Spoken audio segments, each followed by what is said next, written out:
마태복음 18장 1절부터 10절에 있는 말씀으로 큐티인 제목은 천국에서 큰 자입니다. 첫째는 어린아이와 같은 자입니다. 1절입니다. 그때에 제자들이 예수께 나와 이르되 천국에서는 누가 크니까? 2절입니다. 예수께서 한 어린아이를 불러 그들 가운데 세우시고 제자들은 예수님을 따라다니면서도 로마 식민지에서 해방된 날만 기다리고 있는데 예수님은 자꾸 고난을 말씀하시고 죽음을 말씀하시고 부활을 말씀하시니 제자들이 얼마나 답답했겠습니까? 그래서 제자들은 주님이 말씀하시는 하나님 나라에서는 과연 누가 큰 자인지를 묻게 되는 거죠. 말로는 천국에서 큰 자가 누구냐고 물어보지만 그 속에는 세상 가치관이 가득합니다. 왜냐하면 제자들의 질문은 변화산에 가는 제자들과 가지 못한 제자들 사이에 생긴 우열의식을 반영하기 때문입니다. 변화산에 따라간 베드로와 요한과 야고보는 신비한 경험을 했지만 남은 제자들은 귀신을 쫓지 못한 약한 모습을 보이지 않았습니까? 산에 올라간 제자들은 성공한 거고 남은 자기들은 실패한 거로 생각할 수 있기 때문에 자기들끼리 자리다툼을 한 것입니다. 그러니 이 질문은 제자들뿐만이 아니라 시대를 초월한 질문이기도 합니다. 교회에 와서도 세상 가치관을 가지고 누가 크냐며 직분 싸움을 하고 있죠. 예수님은 어린아이 하나를 세우시며 어린아이와 같이 자기를 낮추는 사람이 천국에서 큰 자라고 말씀하십니다. 예수님은 늘 내 주위에 있는 사람을 모델 삼아서 말씀하시죠. 옆에 자연이 있으면 자연을 모델로 삼고 사람이 있으면 사람을 모델로 삼는 겁니다. 3절입니다. 이러시되 진실로 너희에게 이르노니 너희가 돌이켜 어린아이들과 같이 되지 아니하면 결단코 천국에 들어가지 못하리라. 돌이켜 어린아이와 같이 되라고 말씀하시고 계신데 세상 경험이 많아지고 아는 게 많으면 단순하기가 참 어렵습니다. 큐티를 하면서도 또 다른 교만이 쌓여가기도 하죠. 큐티를 안 하면서 비판하는 사람을 보면 불쌍히 여기기보다는 상대하고 싶지 않는 생각이 들기도 합니다. 은혜 받았다고 좋아하는 사람을 보면 큐티도 안 하고 유지가 될까 하면서 걱정하는 또 다른 교만이 올라옵니다. 어린아이는 믿음이 좋아서 겸손한 성품을 가지고 낮추는 게 아니죠. 배운 것도 없고 경험한 것도 없어서 그저 낮출 수밖에 없는 환경이기 때문에 겸손할 뿐입니다. 온 천하보다 귀한 구원을 얻으면 내가 바로 온 천하보다 큰 자인데 그것은 내가 아무것도 할 수 없다는 것을 인정하는 것 아니겠습니까? 4절입니다. 그러므로 누구든지 이 어린아이와 같이 자기를 낮추는 사람이 천국에서 큰 자니라. 어린아이들과 같이 되지 않으면 아예 천국에 들어가지 못한다고 하십니다. 그러면 천국에 들어가는 자격을 얻으려면 어린아이의 어떤 특징을 가져야 하는 것일까요? 어린아이의 특징 가운데 자신을 낮추는 것을 말씀하십니다. 예수님은 마태복음 11장 11절에서도 여자가 낳은 자 중에 세례 요한보다 큰 이가 일어남이 없지만 천국에서는 극히 작은 자라도 그보다 큰 이라고 말씀하지 않았습니까? 여기서 극히 작은 자가 바로 어린아이를 말합니다. 그런데 주님은 어린아이 같은 자라고 하시면서 완전한 자가 큰 자가 아니라 자기가 모른다는 것을 아는 자가 큰 자라고 하십니다. 자기가 겸손하다고 생각한다면 이미 큰 자가 아니죠. 어린이는 그래서 무지한 겸손이 있는 겁니다. 잘하고 배워서 알 것 다 알면서 겸손하기란 인간으로서는 불가능할 것입니다. 어린이는 아무것도 모르지만 큰 죄는 짓지 않습니다. 오히려 도덕과 윤리와 법을 배운 어른이 큰 죄를 짓지 않습니까? 알수록 큰 죄를 짓는 것이 바로 인생입니다. 알면 알수록 겸손해지기가 어렵기 때문에 하나님은 특별히 사랑하셔서 바울과 다윗을 알맞은 고난으로 겸손하게 하지 않았습니까? 갖춘 만큼 고난을 주시는 거죠. 우리에게 알맞은 멍에를 주셔서 내가 아무것도 모른다고 깨닫게 하시는 것이 바로 축복입니다. 우리 스스로는 우리의 자존적인 교만을 낮출 수가 없습니다. 성도는 자신을 낮추고 겸손하게 하는 고난이 천국과 영생을 약속해 주시는 하나님의 축복임을 알아야 합니다. 적용 질문 드립니다. 직장에서, 교회에서, 가정에서 큰 자가 되려는 나의 시기와 질투 때문에 아무것도 안 되고 있음을 인정하십니까? 나를 어린아이같이 낮추시게 하는 환경은 무엇입니까? 내가 겸손할 수 없기에 겸손할 수밖에 없는 환경을 주신 것을 감사합니까? 둘째는 어린아이를 영접하는 자입니다. 5절입니다. 또 누구든지 내 이름으로 이런 어린아이 하나를 영접하면 곧 나를 영접함이니. 예수님은 미숙한 어린아이를 영접하는 것이 곧 예수님을 영접하는 것이라고 하십니다. 믿음이 없는 사람은 교회에 와도 배운 것도 가진 것도 없는 사람을 보면 자기도 모르게 무시하고 영접하지 않습니다. 반면에 돈 있는 사람은 쉽게 영접하죠. 나한테 돈 한 푼 주지 않아도 저절로 그 사람 앞에서 머리가 숙여지고 친절해집니다. 그런데 말도 조리 있게 못하고 못 배운 사람이다 싶으면 나도 모르게 불친절해지죠. 가장 불쌍한 사람은 누구보다도 주님을 만나지 못한 사람들입니다. 제자들은 17장에서 간질 들린 아이를 고치지 못했습니다. 그 아이를 영접하지도 사랑하지도 않았기 때문입니다. 사랑받을 만한 아이라면 누구라도 사랑했을 것입니다. 내 새끼 사랑하는 것은 누가 못합니까? 그러나 내 식구 중에도 미숙하고 골치 아픈 부모 형제를 영접하기가 참 어렵습니다. 그런데 주님은 그런 어린 아이를 영접하는 것이 주님을 영접하는 것이라고 하십니다. 어린이는 요구하는 것이 있으면 앞뒤 가리지 않고 때를 쓰며 간절히 요구하지 않습니까? 바울에게는 3번이나 기도해도 하나님이 고쳐주시지 않는 약함이 있었죠. 어떤 사람은 안질이라고도 하고 또 어떤 사람은 간질이라고도 합니다. 만약 간질이라면 고린도전서 4장 9절에 있는 말씀처럼 사람들의 구경거리가 되었을 것입니다. 어쩌면 사람들 앞에서 거품을 물고 쓰러지기도 했을 것입니다. 그렇게 되면 정말 수치스러운 생각이 들고 힘들지 않았을까요? 그래서 고쳐주시기를 간절히 간구했지만 하나님은 내 은혜가 내게 족하도다라고 고린도후서 12장 9절에 말씀하셨습니다. 그 병을 고쳐주시지 않았기 때문에 바울은 어린아이같이 미성숙하고 아픈 사람, 무지한 이방인들, 이런 사람들이 바로 내 옆에 예수님이라는 것을 알고 그들을 품고 기도했을 것입니다. 땅끝까지 낮아져야 어린아이 같은 이들을 품고 기도할 수 있지 않겠습니까? 나에게 부족한 것도 하나 없고 나는 모든 사람이 우러러보는 높은 자리에 있는데 내가 어찌 저렇게 미숙한 사람을 사랑하고 돌볼 마음이 생기겠습니까? 인간은 그렇지 않다는 겁니다. 그래서 하나님이 고난을 주셔서 나한테 병을 주셔서 나한테 어려운 환경을 주셔서 그렇게 주님의 마음을 가지게 했던 것이죠.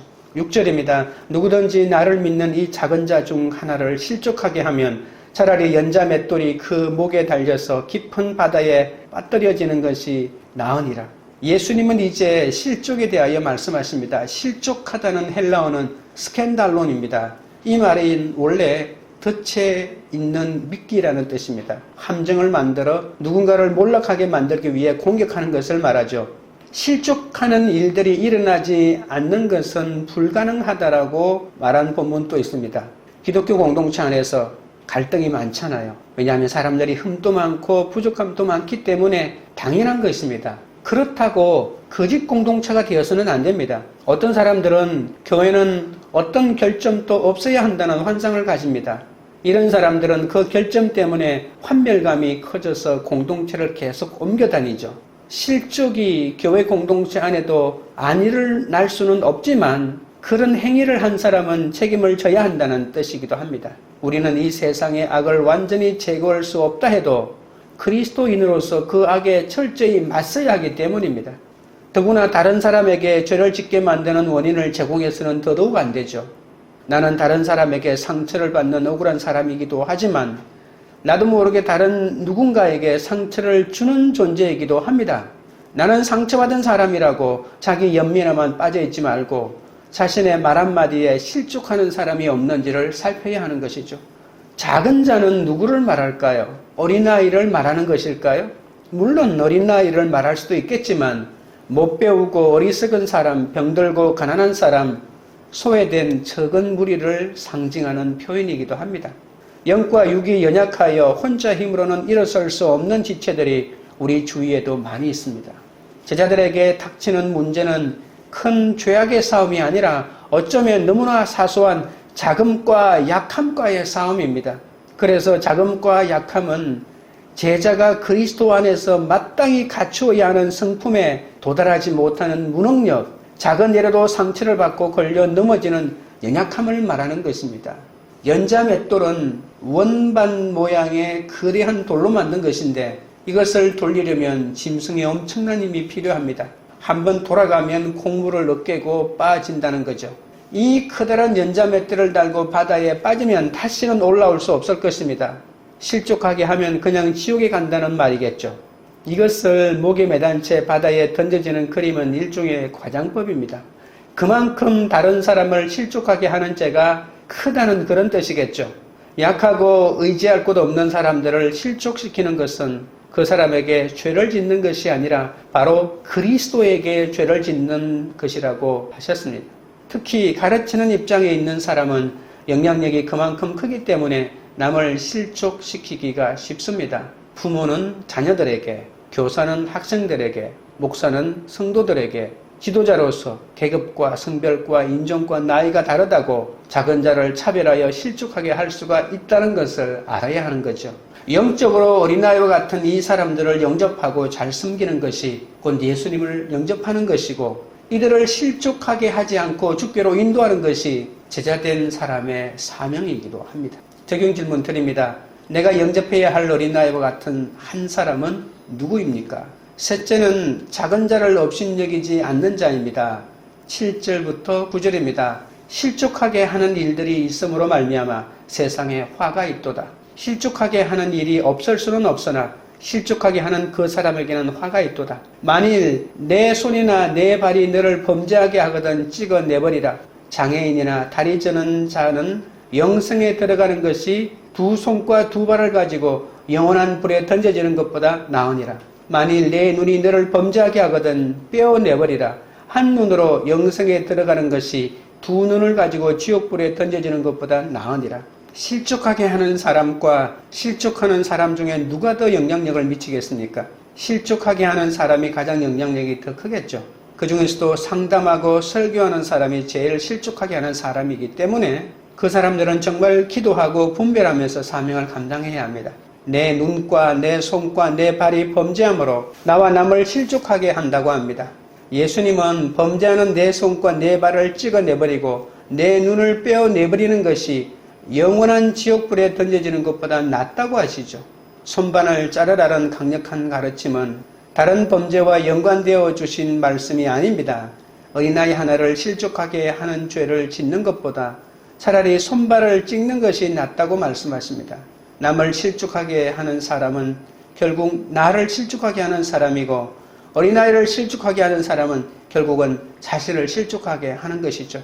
나를 실족하게 하는 것이 제일 무서운 자기와의 싸움 아니겠습니까? 내 손과 내 눈과 내 발이 범죄하게 하는 것이기 때문입니다.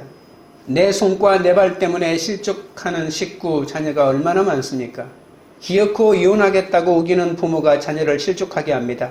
도박 중독이 얼마나 무서운지 손을 찍어버리면 발로 하고 발마저 찍어버렸더니 그 다음에는 입으로 도박을 한답니다. 날마다 손발을 찍어버리고 눈이 범죄하지 못하도록 눈을 굶겨야 할 정도입니다. 세상의 욕망을 포기해야 하는 것이죠.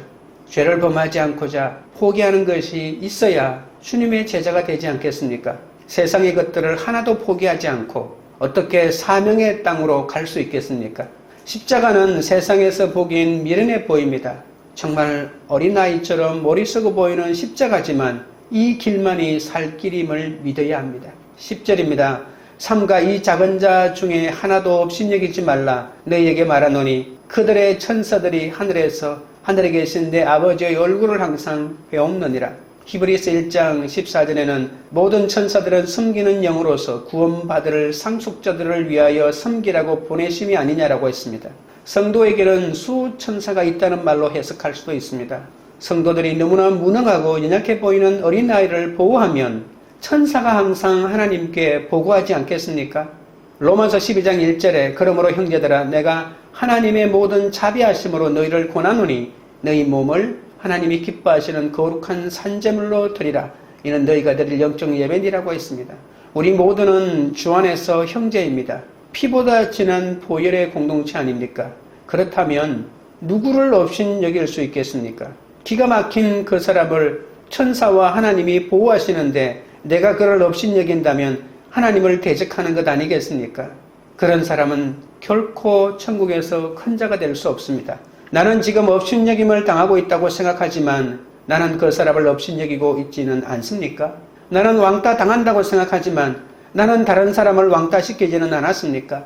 내 곁에 예수님 모습으로 있는 그 사람을 하나님과 천사가 보호하고 있기 때문에 육적으로 영적으로 미숙한 어떤 작은 사람이라도 업신여겨서는 안 됩니다.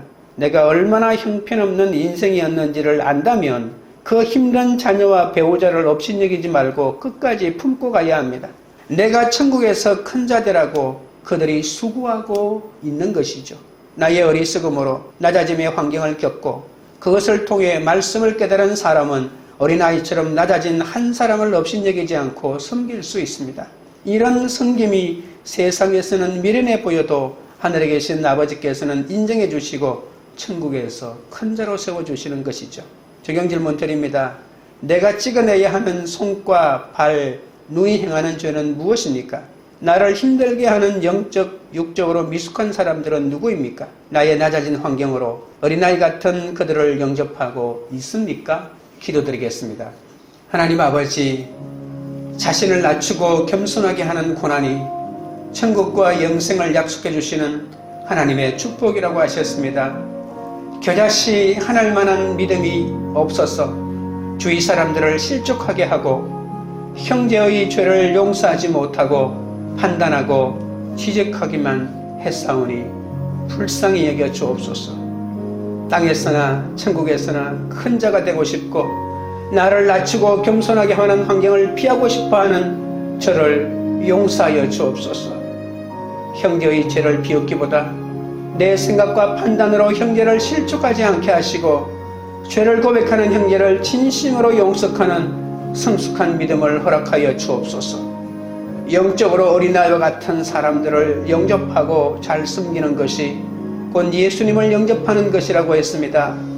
그들에게 말씀이 들리도록 진심 어린 사랑에 충고를 하지 못한 것을 용서하여 주옵소서.